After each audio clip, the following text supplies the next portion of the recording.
Welcome back to another episode of the PVM focused Ultimate Ironman. In the last episode, we finally got the Berserker ring, which took us a little bit longer than we thought. We upgraded the player-owned house pool, and also we did a little bit more Chambers of Xeric. Thank you so much for watching, I really appreciate it, and I hope you enjoy.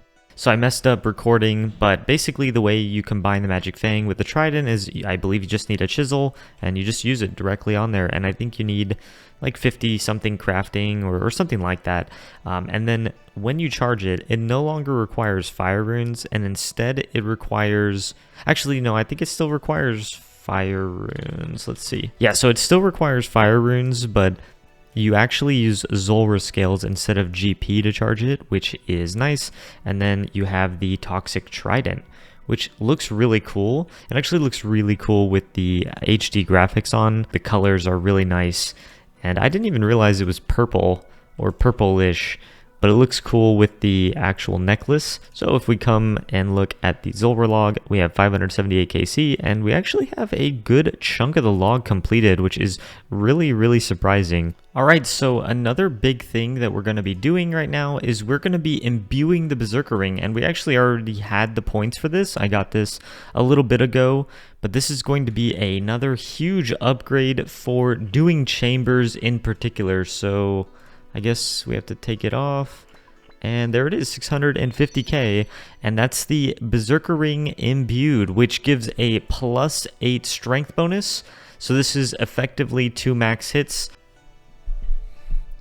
Okay, I just spent a decent amount of time getting ready to build this stash unit, and for some reason I thought that this was the Rogue's General Store, because this is where the Rogue's Den minigame is.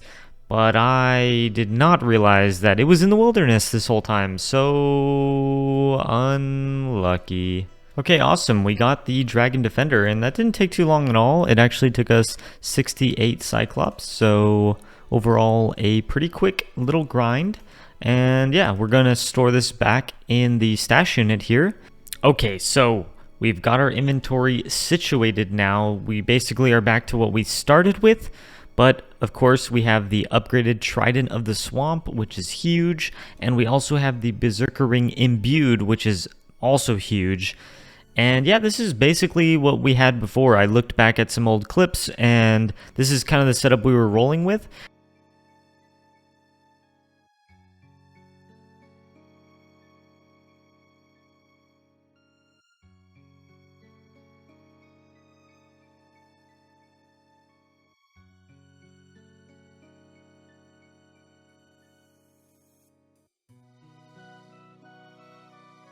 So I decided to set up another solo Chambers of Xeric, and I suicided in the room to give myself some extra supplies, and this one actually felt like it went a lot better overall.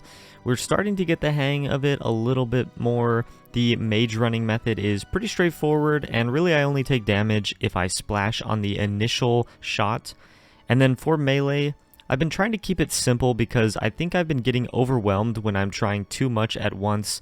And so really I'm focusing on doing the 1-0 method right now with the lance, which I know is not ideal at all, but it is helping me get and stay into the rhythm of just kind of running the head. And one thing I've really noticed is actually the final phase is extremely difficult. I find it really hard to get into the rhythm of it, and also in this case I had run out of stamina, which made it even more difficult. But I've noticed that based on the weapon you're using, it changes a lot, so I will have to definitely practice the final part a lot, which is unfortunate because that's the part you actually get the least amount of practice on in a solo ohm, but we're going to continue on and keep learning.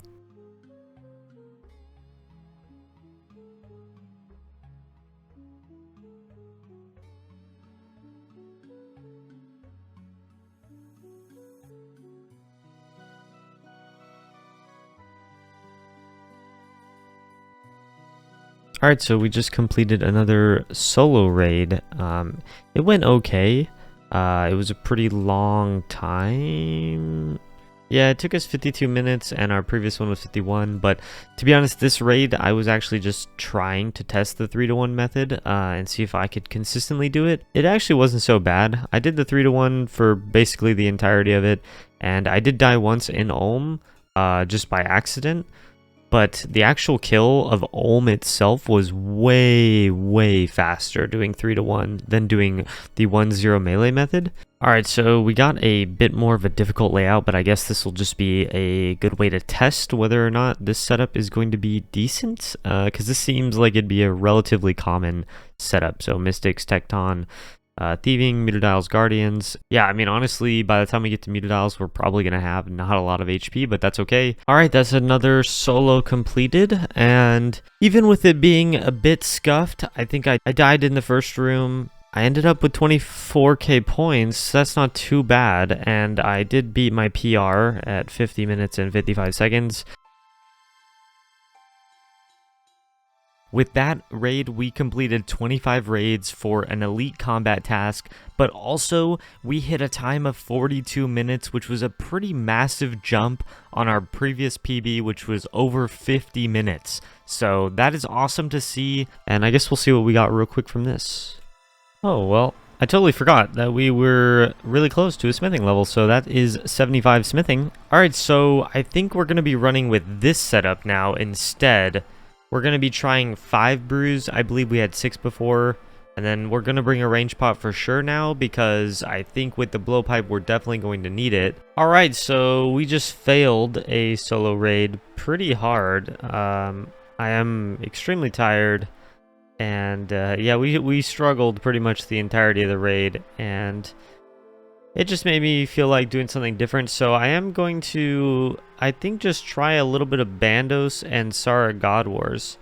I don't know which one I'm going to do first. Honestly, they both sound pretty interesting, but really I guess the reason why is just because I want to take a slight break and come back at some point. But this Zami Hilt and Godsword Shard have been sitting in my bag for a very long time now, and I kind of want to free up the 2 spaces. So I am going to be dropping the antidotes because I don't really need them anymore. Okay, so I think I explained this before, but I'm going to re-explain it. But basically, I got the favor for Piscarilius, and this unlocks Frankie's shop, which when you don't have favor is not stocked really. But when you do have favor, it's fully stocked with lots of things, and they're relatively cheap. So I can buy these, and then I can train cooking, and I can sell them back to the general store, which is right in between where the cooking range is. So you can run here, you can cook, then you can run to the general store, you can sell it to lose a little bit less GP. It really doesn't matter for me, I'm not that concerned, but if you wanted to, you could get a little bit of your GP back and then run back. Okay, and with cooking these last few baths, this will get us to 80 cooking. And this is a big milestone because this allows us to cook sharks, which is what we're going to be doing for food, for Bandos, and probably some other PVM content in the future. Alright, quest completed. So that is the Ascent of Arceus done, and we actually got a hunter level. I did not know it gave a hunter experience, but yeah, so there's another page that can be added to the book.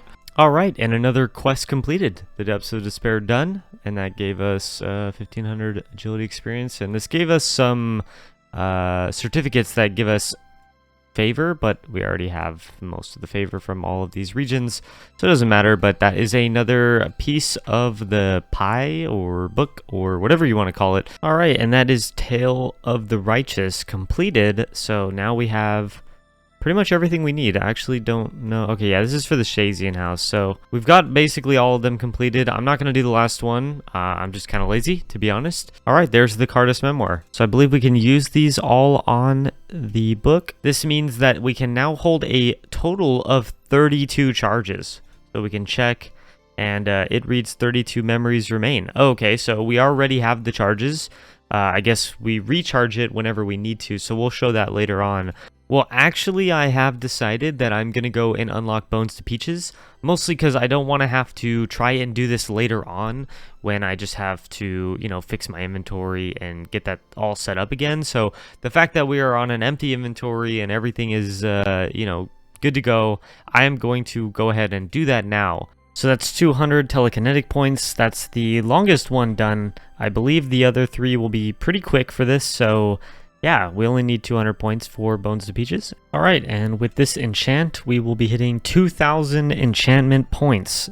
So we are done with this, and that was pretty quick. I think it took maybe like 20 minutes, 30 minutes or so. Yeah, we have 200 graveyard points now, so the last one we need to do is the alchemy room, and this one is pretty straightforward, so we'll need to buy a little bit more nature runes. Okay, we are just about wrapping up, but we did get a magic level, 97 magic. You actually get a ton of experience from the alchemy room compared to the other rooms.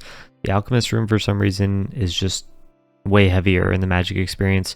But yeah, 97 magic. This doesn't unlock anything for us as far as I know. Alright, and with that deposit we hit 300 pizzazz points, which is just the right amount for what we need. So we are completed with this grind, and we're going to go unlock Bones to Peaches real fast. We can see right here selecting Bones to Peaches is a total of 200 telekinetic, 2000 enchantment, 200 graveyard, and 300 alchemist. So Bones to Peaches is unlocked, and there we go. And that's technically a collection log slot. I did not know about that. Okay, so this is the setup we're going to be running with. I'm going to go and get the whip real quick, but we're going to be using the lance because this counts as a Zamorak item still in the God Wars dungeon, and we do need one of those. Then we have the Saradomin D'hide Top for the Sara item, and a War Blessing for the Bandos item. So this will be perfect, and I think this is kind of the best setup we can get. I also need to go get the Crystal Shield so we can have that as a swap. We got the whip and we got the Crystal Shield, so we are good to go now. And with that, we are going to go and prep for our first kill. So what we're going to be doing is we're going to be reminiscing and then teleporting to Piscarilius, as I mentioned before. This will put us right here, right at the dock, and then we can run straight down, and we're going to try and cook our first inventory of sharks now that we have 80 cooking. Alright, so we burned 5 in one inventory, but that's not a big deal. We're actually going to go get 1 combo food anyways real fast.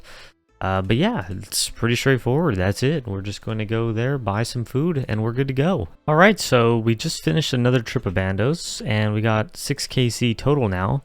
We actually were able to do a 2-kill trip, which was pretty interesting, and I didn't land any specs, so that's kind of crazy.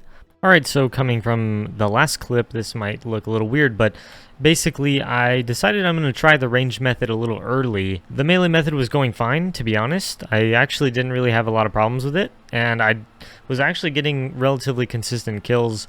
We ended on, I think, 12 or 13 KC overall, but you know, I just had an itching to try the ranged method, so we're going to do that. And I've already gone ahead and made the Diamond Bolts Enchanted, because we're going to need those for this method. So this is going to be our setup for the ranged Bandos method.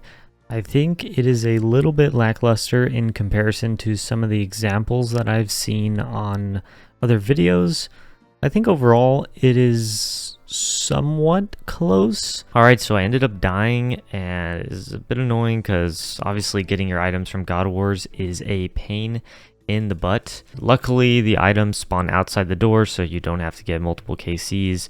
But this means I do need to go ahead and buy a staff back, and then I'll go to my house.